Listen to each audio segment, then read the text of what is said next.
നമസ്കാരം, ടുനെറ്റ് ന്യൂസ് കാലാവസ്ഥാ വാർത്തയിലേക്ക് സ്വാഗതം.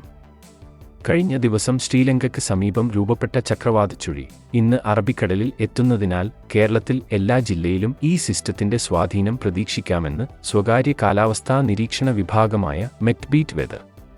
ചക്രവാതച്ചുഴി ഇന്നലെ കന്യാകുമാരി കടലിൽ എത്തിയിരുന്നു. ഈ ചക്രവാതച്ചുഴി ഇന്നലെ തമിഴ്നാട്ടിൽ 100 വർഷത്തിനിടെയുള്ള റെക്കോർഡ് മഴയാണ് നൽകിയത്.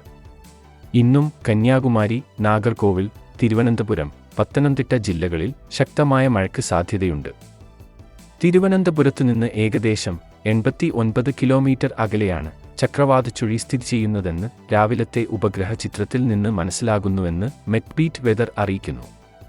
തമിഴ്നാടിന്റെ തെക്കുപടിഞ്ഞാറൻ മേഖലയിലും കേരളത്തിന്റെ കിഴക്കൻ മേഖലയിലും ഇന്ന് രാവിലെയും ഉച്ചയ്ക്കും മേഘാവൃതമായ അന്തരീക്ഷമായിരിക്കും.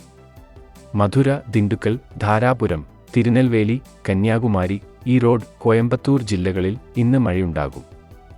കേരളത്തിൽ തിരുവനന്തപുരം, കൊല്ലം, പത്തനംതിട്ട, ആലപ്പുഴ, കോട്ടയം, ഇടുക്കി, എറണാകുളം, തൃശൂർ, പാലക്കാട്, മലപ്പുറം, കോഴിക്കോട് ജില്ലകളിൽ ഇന്ന് മഴയ്ക്ക് സാധ്യതയുണ്ട്. തിരുവനന്തപുരം, കൊല്ലം, പത്തനംതിട്ട, ആലപ്പുഴ, കോട്ടയം, ഇടുക്കി ജില്ലകളിൽ ഒറ്റപ്പെട്ട ശക്തമായ മഴയ്ക്കും ഇന്ന് സാധ്യതയുണ്ട്. ചക്രവാതച്ചുഴിയുടെ സ്വാധീനത്തിൽ തെക്കൻ കേരളത്തിൽ ഇന്ന് ഒറ്റപ്പെട്ട ശക്തമായ മഴയ്ക്ക് സാധ്യതയുണ്ടെന്ന് കേന്ദ്ര കാലാവസ്ഥാ നിരീക്ഷണ വിഭാഗവും അറിയിച്ചു. അതേസമയം ചക്രവാതച്ചുഴി നാളെ മുതൽ കേരള തീരത്തുനിന്ന് അകന്നുപോകുന്നതോടെ മഴ കുറഞ്ഞു തുടങ്ങുമെന്നും മെറ്റ്ബീറ്റ് വെതർ അറിയിച്ചു. കാലാവസ്ഥാ വാർത്തകൾ കൃത്യമായി ലഭിക്കാൻ ചാനൽ സബ്സ്ക്രൈബ് ചെയ്യുക.